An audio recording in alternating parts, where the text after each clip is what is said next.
Now, let me talk about the budget a little bit and a couple particular items, one particularly that I went ahead and sought to add tonight, and it relates to ongoing services to aid the Grand Generation Center and our senior population.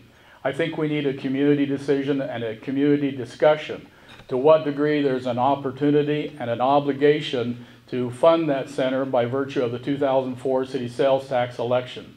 There's countless historical references, there's ballot language, and there is some confusion. Is there annual investments or is there capital investments that should be made to a certain threshold?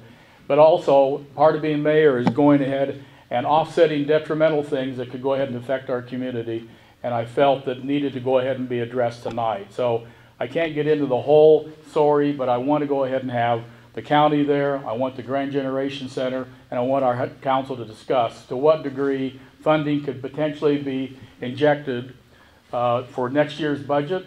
And here we are, we're wrestling with the budget. We haven't even really determined how we would go forward with that. So I can inject, I guess, a goal. We'll see if it happens, because this is a joint decision, obviously, that our council will determine.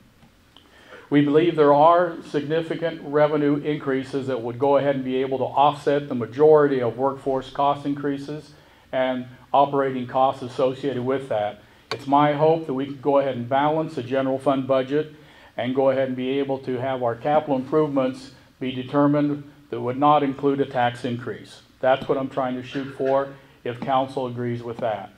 Furthermore, our crime is way too high in our community for a variety of reasons, and an investment should be made. To what degree and how and staffing, but there's no need making an investment this year that can't be shouldered each and every year. If we want crime to be reduced, if we want to polish our image, if we want a safer community, and if we want to have code compliance, less weeds, less junk cars, we've got to be more proactive.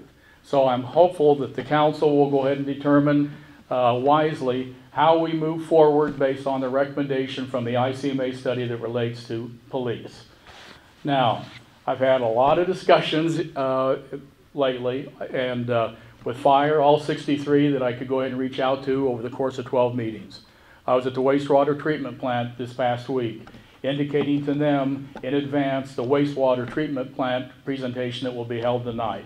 Our hope there is that we need all those individuals right now on the job next year.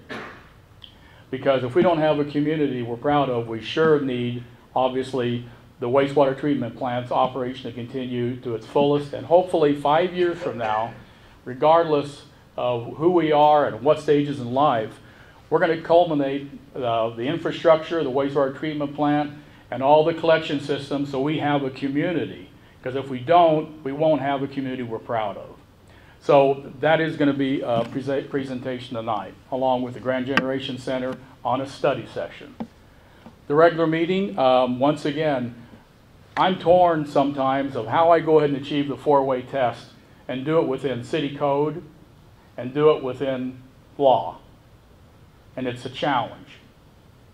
Because once again, I think you all would agree that if you can go ahead and award a local contract, a firm, doesn't it go ahead and serve our community more and in better ways than potentially an out-of-town community? So if I just said a show of hands, would you agree with that? Yes or no? Okay, now there is some reluctance because you say, well, what's the price? Well, for $11,000, I would hope that council will go ahead and have some discussion on the Lincoln Pool and see if it doesn't make sense to go ahead and move a direction that may be contrary to what city code indicates, but also is within the bid specifications that would reject or disallow any bids. That's part of what's going on in government right now, of what's legal and what's proper and what's best and what's right. So I don't know the outcome of that discussion, but that's going to be one that I think is going to be particularly instrumental tonight on Lincoln Pool. Although the electric department, I think, is getting close to record usage, but nonetheless, we still have great capacity in our water supply. And I mentioned the wastewater treatment plant. We have multiple abundant capacity to go ahead and accommodate new growth there. But once again, the increased cost of electrical generation are ultimately extended to you and each one of us because of ratepayers.